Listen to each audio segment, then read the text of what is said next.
Hi friends, Michael here. We just finished celebrating Sukkot, the Feast of Tabernacles, and it's actually getting ready to rain. Every year, rain starts to come after Sukkot in Jerusalem. You kind of count it like clockwork.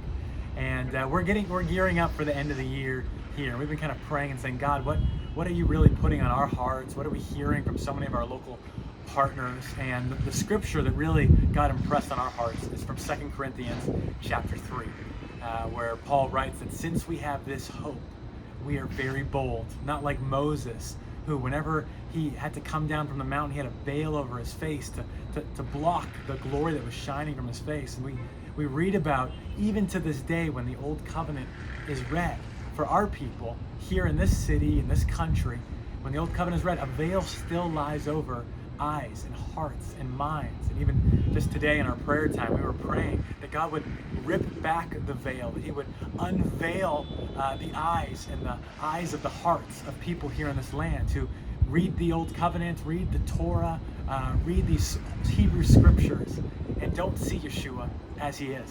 In fact, just this year, earlier in the year, we were filming with some friends, and the film team was made up of some Jewish Israelis that were not believers. And they asked us, they said, why do you keep calling him Yeshua?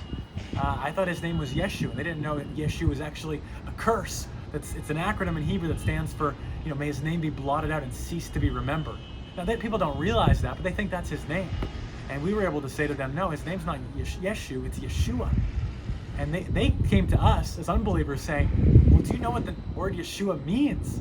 And I said, yes. And they said, it means salvation. And just seeing that little bit of a glimmer and a light in their eyes as they got a glimpse, even in his name, of what the mission of what he came to the world. He came for the lost sheep of the house of Israel.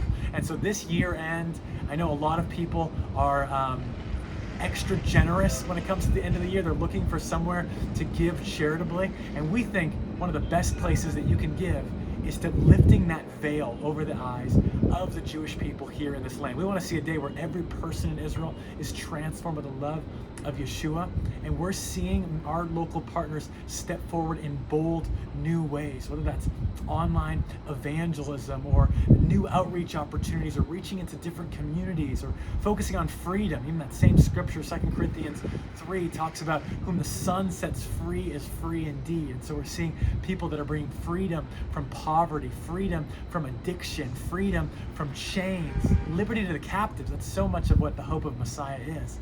And we're also seeing transformation.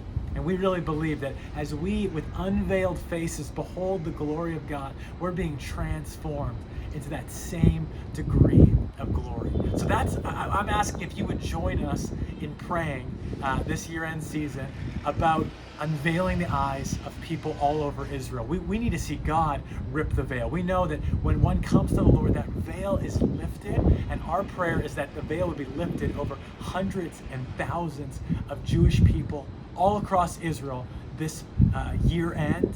And we'd ask you to consider joining us with that. We have so many different projects from different local partners that we're wanting to help accelerate, and 100% of the gifts that are given during this year-end campaign are going to local ministries. They're not covering our salaries or our rent or our programs at firm. They're going to these ministries on the ground that are working to lift the veil. And so I just ask you to join us with praying these next couple months. God, would you lift the veil? Would you open the eyes? And would the light of the glory of Yeshua, the Messiah, shine forth and shine boldly through believers in the land?